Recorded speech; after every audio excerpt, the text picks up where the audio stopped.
Bonjour à tous, on se retrouve pour un nouvel événement. Aujourd'hui, le The 50 se dispute à Anguin. On a affaire à des concurrents âgés de 7 à 10 ans qui vont s'affronter sur 2875 mètres pour les concurrents du premier poteau et 2900 mètres pour ceux du second. Le recul de 25 mètres est à 130 000 euros et la qualif est à moins de 252 000 euros. Et j'ai l'impression que la vérité se trouve au second poteau. Je vais faire confiance en priorité aux concurrents donc, qui rentrent 25 mètres aujourd'hui. Mais bon, avant de vous donner mon choix en 6 pour ce The 50 et tous les paris associés, je vous rappelle que vous pouvez vous abonner à la chaîne YouTube de The Turf et je vous invite aussi à activer la cloche pour être informé dès que mon prono est posté. Allez, j'y vais. En 6, écoutez, j'ai retenu en tête le numéro 15, Gaz d'Ocagne.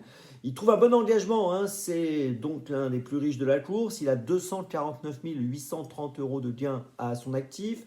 Il reste sur une bonne deuxième place dans le prix d'Ancenis à Vincennes récemment. On l'a vu gagner cet été la finale de la Speed Cup à Vichy. Il réalise une très bonne année et je pense qu'il peut encore jouer un premier rôle dans cette course qui représente pour lui un bon engagement. En deuxième position, j'ai retenu le numéro 11, Ginko Tellois. Alors, il a couru dernièrement la 10e étape du Grand National du Trot. Bon, c'était peut-être un petit peu difficile pour lui. Il a fini 7e. Cette année, sur ses 10 dernières courses, il a fini 8 fois dans les 3, donc on ne peut pas lui reprocher grand-chose. On l'a vu bien courir au mois de juillet à Anguin. Jugé sur l'ensemble de ses points positifs, je le place sur le podium.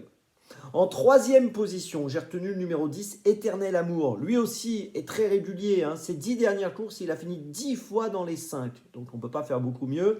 Il vient de finir deuxième à Cordemais, c'était le 1er octobre dernier. On l'a vu gagner à Vincennes au mois de juin. Globalement, donc, il est très sérieux. Et dans cette course, écoutez, je pense qu'il est capable, encore une fois, de jouer un premier rôle. Je le place sur le podium. En quatrième position, j'ai retenu le numéro 13, Fétiche à tout. Alors, il a couru dernièrement sur l'herbe, 7e et 9e à l'attelage et aux montées. On ne va pas le condamner sur ses tentatives, mais plutôt le juger sur sa belle deuxième place du prix du Pont de l'Alma au mois de juin à Anguin. Jugé sur cette sortie et sur ses meilleures performances, ce concurrent me semble capable d'être très dangereux. Il est associé à Mathieu Abrivard. Toujours au second poteau, je retiens le 14 ensuite, Emblème Orange, qui vient de finir 5e du prix Ancenis, course donc dans laquelle Gaz d'Ocagne avait terminé 2e. On l'a vu finir également 2e à Vincennes au mois de septembre. C'est un concurrent qui semble très compétitif, au moins pour les places. Et puis en 6e position, j'ai donc encore placé un concurrent du second poteau, le numéro 12, Gilles Moore, qui a couru ce fameux prix Ancenis lui aussi, course dans laquelle Gaz d'Ocagne avait fini 2e. Lui, il a conclu 7e. Il a couru le prix du Pont de l'Alma, dont je vous parlais tout à l'heure, également pour Fétiche à tout. Il avait fini 5e de cette course, quand Fétiche à tout avait fini 2e.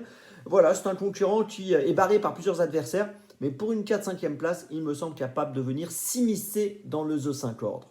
Je vous résume mon choix en 6 donc pour cette épreuve. Le 15, le 11, le 10, le 13, le 14 et le 12. Départ de la course à 13h50. On se retrouve maintenant demain pour Saint-Cloud. Et d'ici là, avec The Turf, ça va aller.